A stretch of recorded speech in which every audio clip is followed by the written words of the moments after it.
Hello and welcome. I'm Erica Brajas, a printmaking artist in Oakland, California, here in the United States. Thanks for joining us for a conversation with Amy Maestas.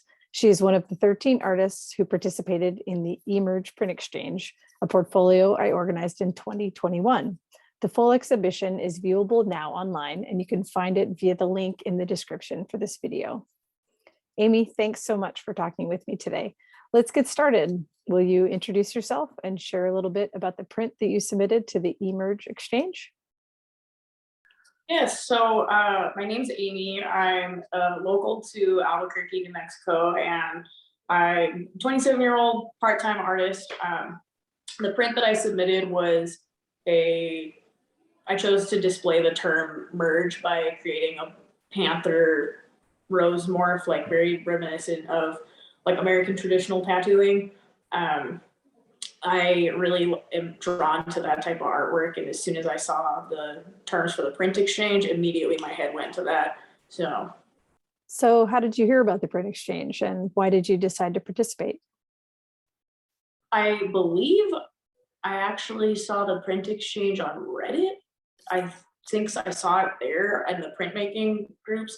I joined it because I have only in the last couple years been trying to push myself more towards printing, and I don't have a huge community of printmakers around me that I'm aware of, so I've been trying to like make connections with other people, especially in states near me or where I can drive to. That way, if there are events and things like that, I can meet up with people or establish those connections. Sure. I was inspired to organize this print exchange after joining one in 2020. So it's nice that these can be cascading opportunities to network with other artists. And I'm so glad that you joined this project. Let's talk more about your print. When you were making Blooming Leopard, which we're showing here, what were some challenges you encountered in the printing process? So with that print, I am not traditionally a relief artist, but that's what I have access to working out of my house.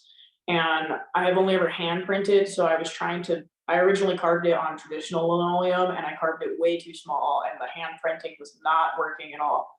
But around this time, I had also discovered like Provisional Press and some other people that have been making at-home press kits that I was able to get it on a speedy cut. I recarved everything and rolled it out on that, and it came out super perfect, really crisp. But not traditionally being a relief artist, trying to work with an outline-based image was really interesting.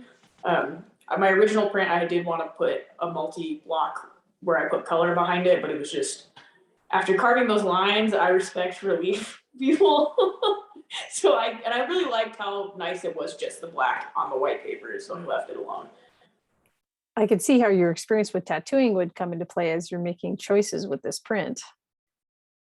And before we started recording today, you and I talked a little bit about where you're at in your career as an artist. And I'm wondering, what have been the easiest and hardest parts of where you're currently at?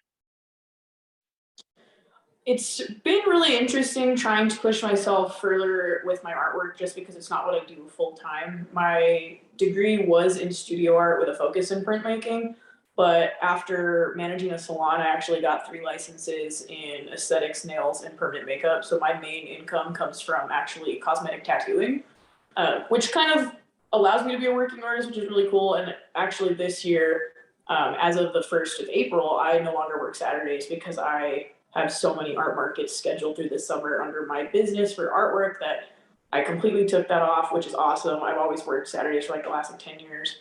But trying to establish connections with like other people, I really don't like talking about myself very much. So even this is a little like, oh, we're doing this.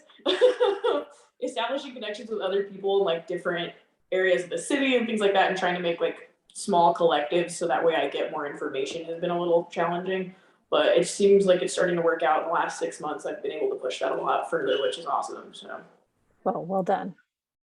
Yeah, I think printmaking is particularly lends itself to kind of collaborative action or cooperative action, I think.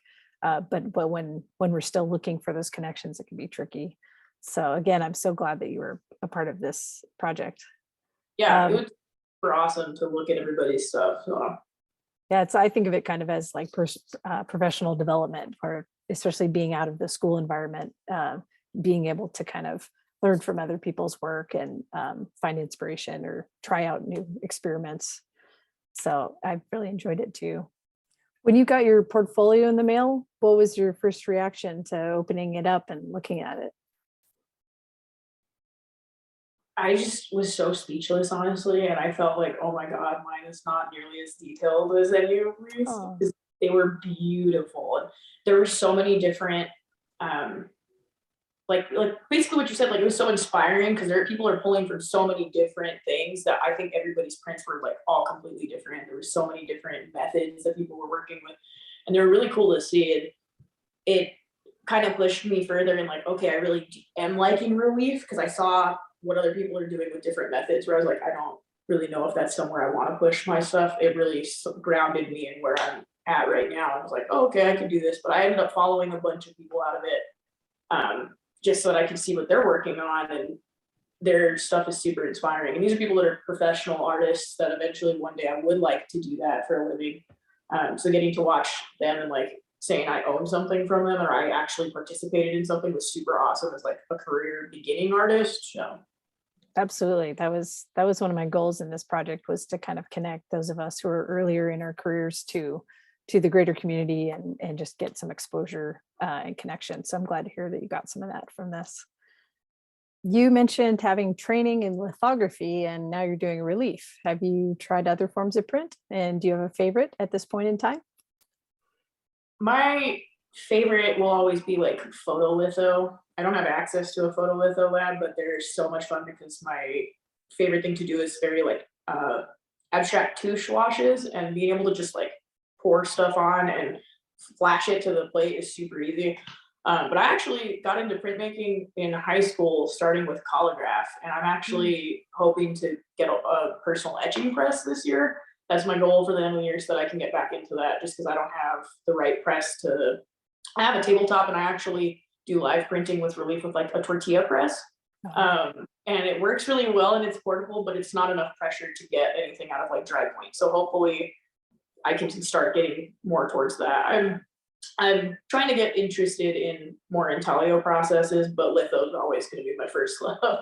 For sure. Just the complexity of textures that can come out of that kind of the washes and leaving a certain amount of the details to chance or chemistry can be really fascinating. Yeah. All right. In helping you reach your goal of getting that etching press and building your community and your audience, where can people learn more about you and your work? My Instagram is the best way to follow me. My Instagram is at eMERGE. I actually rebranded my nickname from childhood that I could not stand that my dad called me, but Mm. it works. It's spelled AYEMURS, and I post about all my art markets there. I kind of just post behind the scenes or videos of me working in my studios. Every once in a while, I will post stuff that I'm doing in the salon if I'm doing a crazy set of brows or real intense eyelashes, things like that, because that's an artwork in itself. So Awesome. All right. Well, thank you for sharing that with us so people can find you online. And thanks so much to you, Amy Maestas, for joining us today to talk about your experience as part of the eMERGE Print Exchange. For those of you watching, we hope that you'll visit the online exhibition if you haven't already. And there are 13 artists involved in this project. You can follow them on Instagram, check out their websites, buy their work. There are so many different ways that you can support them in building their careers and sustaining their livelihood. I'd like to thank the California Society of Printmakers for the funding that helped make this project possible, and thank you for watching. May you be well.